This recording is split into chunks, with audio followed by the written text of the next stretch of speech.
Got to be impressed with the way A&M has been so businesslike and fighting the Bears off today. This was a 20-17 game. Stadium was going nuts. Baylor's thinking they've got a chance for an upset, and very methodically, A&M responds with 2 touchdowns, the last on a 6-play, 4-yard drive, capped by Leland McElroy. Alamo Dome next week with the Longhorns and the Mustangs. That's a home game for SMU, and the first college football game ever in the brand new Alamo Dome. 12 noon Central Time here on the Exxon Game of the Week. I was down there in August and watched the 2 pro teams play, Cowboys and Houston, and I want to tell you something. I believe that is one of the finest football facilities that I've seen anywhere. And the players from both teams loved it. The configuration is great. Also, the field is a tremendous field to play on. There was a lot of compliments on that. So I'm excited about having a Southwest Conference game there next week. Now, the players usually will grade a stadium on 2 things. How's the turf? How are the locker rooms? And it's straight A's. Well, that's true. And it is straight A's down there. Also, you've got that replay in the zone that makes it great to watch as well. 2:58 to go. Baylor with 2 timeouts. Down 17 for the first time today. The kick returned by Khalif Muhammad from the 2. Well, that's a little pirouette move. A little 360 at the 16, but it didn't get him anything. Baylor without much in the way of field position today. The Aggie 12th man today, Cole Reinards. These guys get an opportunity to play on the kickoff team. They're all walk-ons. And this young man got down, didn't make the tackle, but I'm telling you, when he goes home tonight and talks to his friends down there in the dormitory, you won't know whether he made the tackle or not. He'll be defensive MVP by about 9 o'clock tonight. And well, he should be. Baylor having to throw with 2:50 to go. Underthrown, intended for Jackson. J.J. Joe, though, when you factor in his lack of practice time this week, which was almost nil, Lamont Moore got almost all the snaps in practice. It's amazing that Joe has taken all the snaps in the actual game and has some decent numbers. Well, he's a very smart youngster, as most everybody knows by now, but he's also very tough mentally, and I know that he wanted to play, and certainly with his experience, he gives Baylor the best chance to win. Under pressure, got it off to Bradford Lewis, who just bowls over Ray Mickens, and that earns him an extra 2 yards up near the first down. Glenn finally over to finish off Lewis. Swing pass to the flat. What you try to do is get the back one-on-one. That's what they were able to do. Safety came over and helped out. No huddle. 2:15 to go, 3rd and 2. Lewis may not have it. He needed about the 32 and a half, or the 27 and a half. And maybe about nope, they're going to give him first down. 2:10. They stop the clock with the movement of the Baylor in no huddle now, trying to conserve as much time as they can on the clock. Got a lot of work to do in 2 minutes and 10 seconds. It's not that it can't be done, but it's just hardly ever is difficult. Jackson, big tackle by Junior White out in the open field. On passes like that, their only hope is missed tackles. Yeah, get out in the flat, try to get a missed tackle, and you've got the sideline. But that was a good, sure tackle for Junior White. He's played that strong safety look and played that very well. Still no timeouts called by Baylor. Have 2 in their pocket. 1:35 to go. Dropped by Jackson. He had a step on White that time. Flag is down, though, when they have roughing. Roughing the passer. Looked like Eric England, last man to get up off of J.J. Joe, and it is roughing A&M. Upcoming schedule for the Bears with TCU next week. Roughing the passer, defense, automatic first down. And then at Georgia Tech The home finale, November 13th against Rice, and then at Texas. That used to be an automatic Texas victory when Baylor would come to Austin. 50-7 Baylor 1989. Baylor won again in 1991, so they got a streak going the other way down there at Memorial Stadium. Baylor now has a big first down close to midfield. They've got to score quickly, Dave. Minute 29 to go, just in time to avoid the rush, and incomplete intended for Muhammad. Minute 25 to play. Baylor will be 4-3, assuming the loss here, and 2-2 in conference. Only one team has ever gone to the Cotton Bowl with 2 conference losses, Houston in 1984, and it looks highly unlikely to occur here in 1993 with the start that the Aggies are off to. So that'll leave just A&M and Texas with no conference losses. And what a grab by John Stanley. Down all the way to the 11-yard line of a perfectly thrown pass by Joe. Beat Aaron Glenn for 44 yards. Perfectly thrown ball.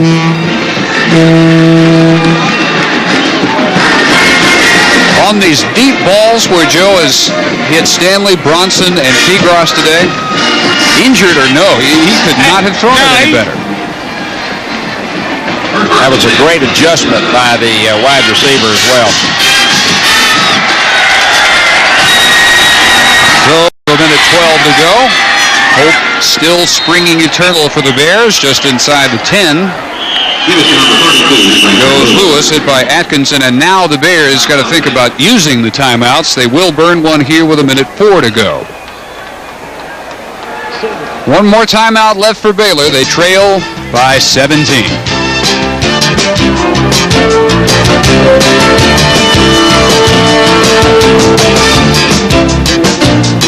Elvira here, mistress of the dark and sometimes surfer bad, because Coors Light is the official beer of Halloween and the parties at the beach.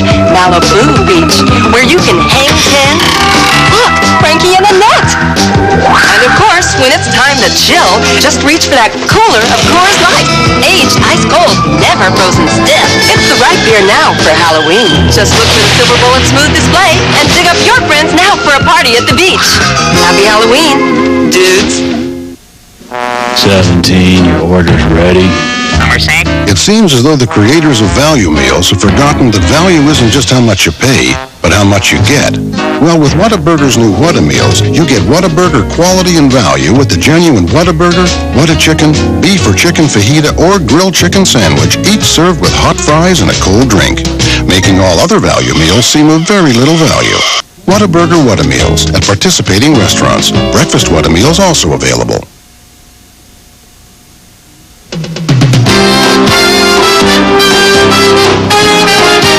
Today's game is brought to you by the 1993 Exxon Southwest Conference Supreme Team. Be sure and cast your vote at Exxon through October 31st. By Southwest Airlines. By Nations Bank.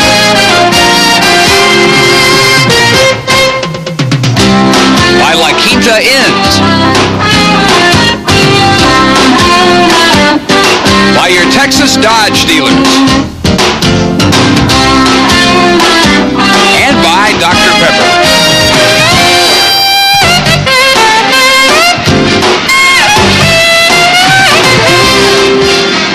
Baylor ball second down at the 10 of A&M. 9 needed for the first. And, of course, 10 for the score. They trail 34-17. One more timeout to go and a minute 4 to go in the game. Joe against the safety blitz gets it off, but it's underthrown, intended for John Stanley, and it'll be third down.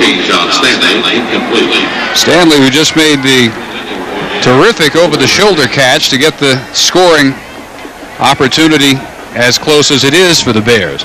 Baylor has to score quickly to have any kind of a chance. Then you're looking at onside kicks and scoring quickly again, and another onside kick, all in 59 seconds. So it doesn't look too hopeful, but you got to keep trying.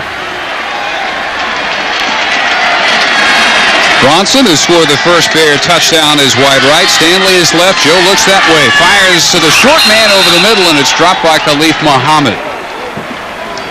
That was a perfect play into that blitz. Both linebackers came, and Muhammad right in behind them and just dropped the ball, but that was a good call. Well, that's a surprise in Norman. 13-0 Buffs in the first. So one more shot for the Bears with 54 seconds to go from the Aggie 10. And it should be pointed out that the bowl hopes for Baylor, maybe not the Cotton Bowl hopes, but the bowl hopes are still very much alive, either for a return trip to El Paso to the Hancock Bowl or the first ever Alamo Bowl in San Antonio. They're still 2 wins away from qualifying. Joe to the end zone, and incomplete. Kegros, the intended receiver.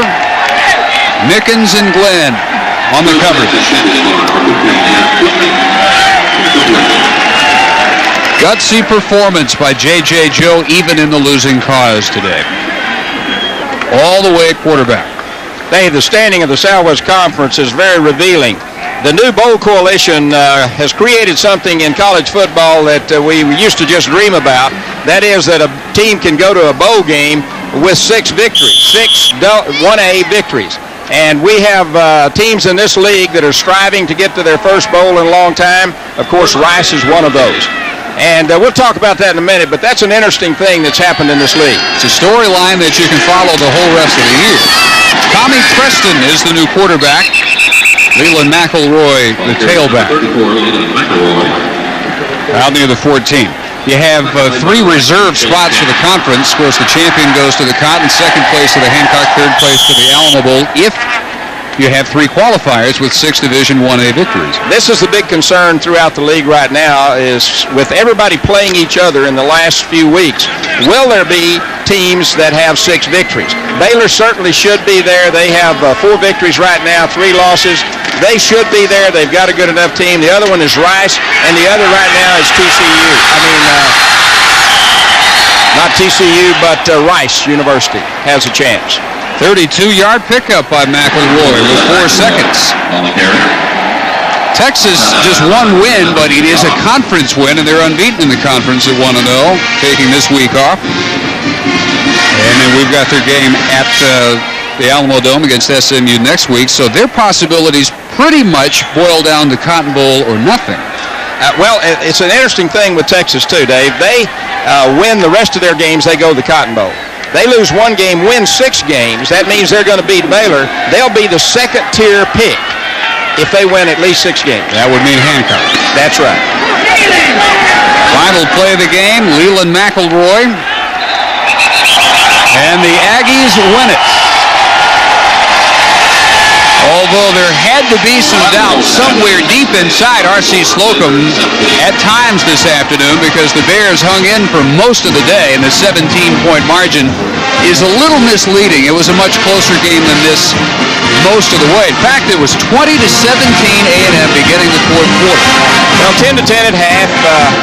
2 very well-executed game plans in the first half. Then in the 3rd quarter, things looked pretty solid for a good close finish, and then Texas A&M did the thing they had to do after Baylor made the miraculous recovery after the fumble, goes down and scores. A&M drives the length of the field and covers that score up. When they did that, that turned the tide in their direction. So the Aggies improved to 5-1 overall, 3-0 in the conference. The Bears are 4-3 and 2-2. We'll have much more from Waco in a moment.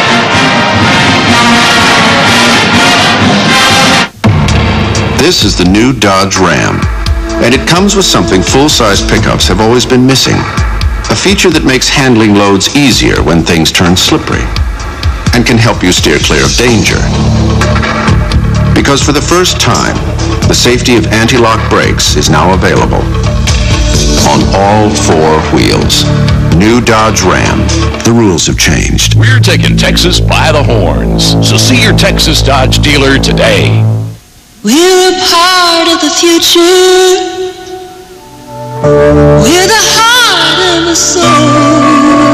You're a part of me. That's the heart of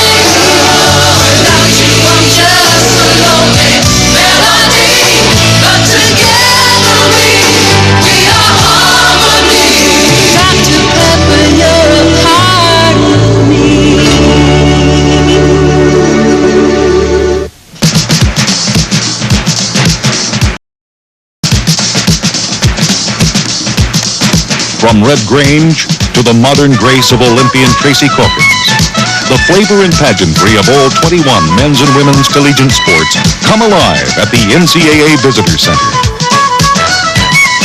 Come celebrate the magic moments in college sports at the NCAA Visitor Center, open year-round in Kansas City. Buy Farm Bureau insurance. They look at your total insurance needs. And develop what's best for you. When you have a claim, Farm Bureau works hard to get you back on the road, fast. If health problems interrupt your income, they can help keep you going.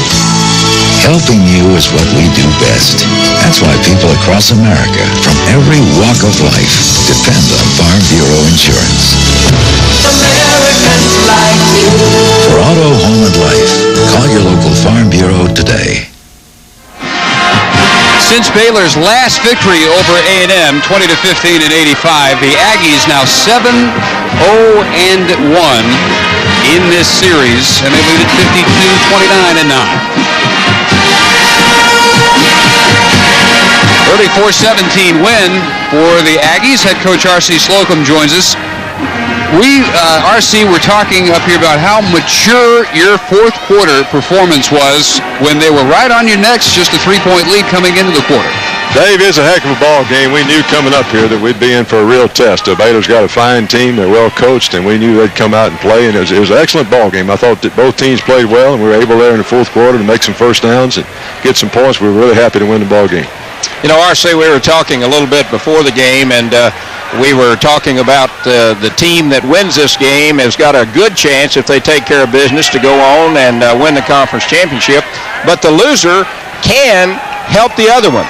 You've got two good teams here that are going to win a lot of games. You may not need any help, but if you do, Baylor's going to help you some. We'll take whatever help we can get, Grant. This team here will beat a lot of people. They're a good team. They've got an excellent scheme. Like I said, they know what they're doing, and I'm glad that we got by this one. I knew it was a tough test coming up here. Well, I thought your team was very well prepared, and the execution of your offense was very good.